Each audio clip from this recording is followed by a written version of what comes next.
Por isso que você vai encontrar pessoas que têm um QI altíssimo, uma alta capacidade de processamento de dados mental, uma sensibilidade pra conectar pontos, ver padrões, mas não tem sabedoria nenhuma. Welton, eu não vou fazer isso. Eu não vou fazer isso. Primeiro porque eu posso levantar outros exemplos de vários políticos que tem que... Veja, pessoal, se a gente fizesse um corte por QI... Eu falei isso outro dia com o engenheiro Léo aqui. Se você fizesse um corte por QI, né, ou por formação acadêmica, só a esquerda ganharia eleições nas democracias ocidentais. Vocês sabem disso, né? Vocês sabem disso. Vocês sabem, vamos jogar uma realidade nua e crua, que em geral, via de regra, quanto mais inteligente, mais progressista. Não é assim, uma pessoa será mais inteligente por ser progressista, ou que os progressistas têm a verdade. Não, os ambientes acadêmicos são em geral progressistas, e talvez a certa curiosidade intelectual e certos consensos e maneirismos mais abertos e mais liberais, eles fazem com que as pessoas mais inteligentes se tornem mais progressistas, tá? Isso acontece. Você vai por uma série de fatores que não são causais, tá? Não são causais, a meu ver. Talvez alguns sejam causais. As pessoas mais inteligentes são mais progressistas. Sim. E aí? E mais, a presença de radicais progressistas dentre pessoas muito inteligentes é bem alta.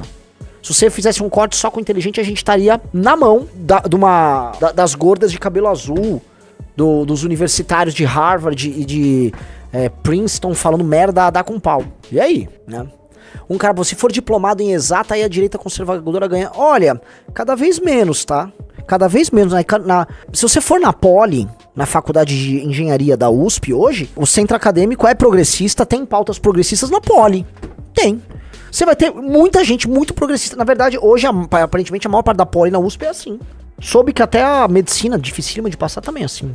O House Branco falou, somos burros então? Não acho que somos burros então. A pessoa pode ter uma alta capacidade cognitiva, uma alta formação e ser equivocado em termos políticos, sim, ela pode. A intuição do homem médio também pode estar correta. Eu vou dar um exemplo. A intuição do homem médio sobre o prendeu, matou, sobre tenho que punir duramente quem quer fazer o mal, você vai pegar as pessoas muito, né, vão vir com um monte de teoria contrária. A intuição do homem médio tá certa.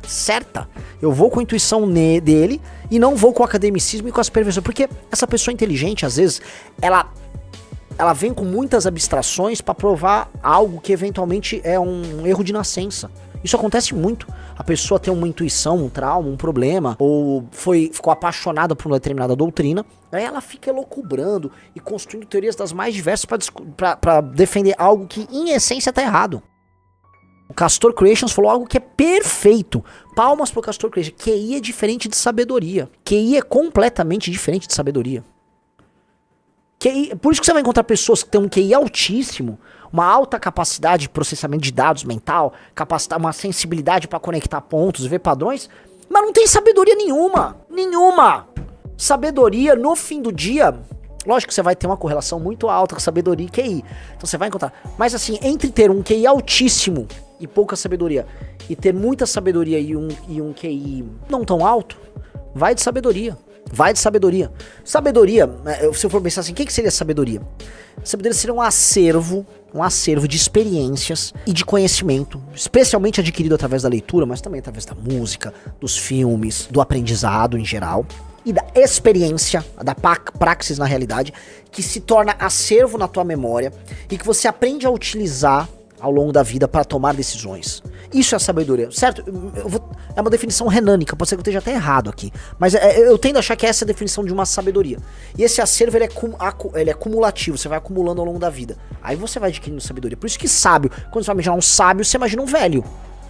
Quando você vai imaginar um sábio na montanha, definitivamente não é um moleque de 15 anos. Um sábio, mas você imagina uns caras com um capuz, olhando meio pra baixo, velho, em geral com barba e tal, refletindo, ele tá pensando, porque tem tanta coisa acumulada ali, né?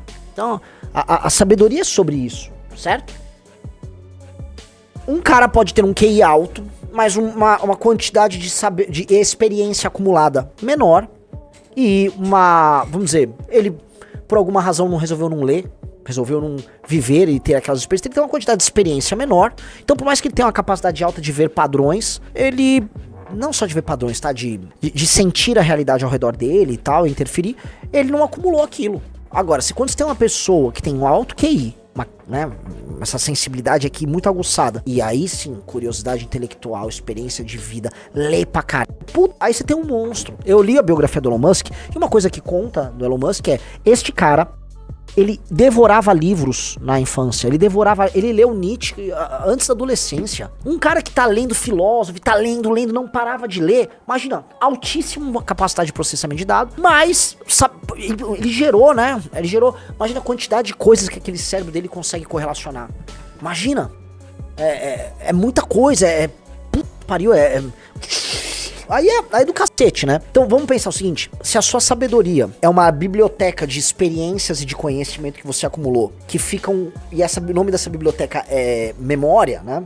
Então assim, a biblioteca física é sua memória e a sua capacidade de pegar os livros ali, em grande medida, o QI te ajuda a pegar os livros muito rápido e ajudar as informações que você tem ali. Então, forme uma biblioteca mental enorme, cuide da sua memória, e se você tiver um QI alto, né, o que é uma dádiva, pô, aí você vai ser uma pessoa realmente inteligente, né? Que aí você vai interferir no mundo de uma maneira muito legal. E aí entra as coisas, ler é mais importante do que ouvir, ler é muito mais importante do que assistir, ler é muito importante, tá? E entra várias coisas, por exemplo, se você lê um romance, se você lê um livro, que é quando eu chamo de romance, muita gente acha que o romance é tipo um livro sobre uma história de amor. Não, o romance é uma ficção, né? Um determinado enredo, tal.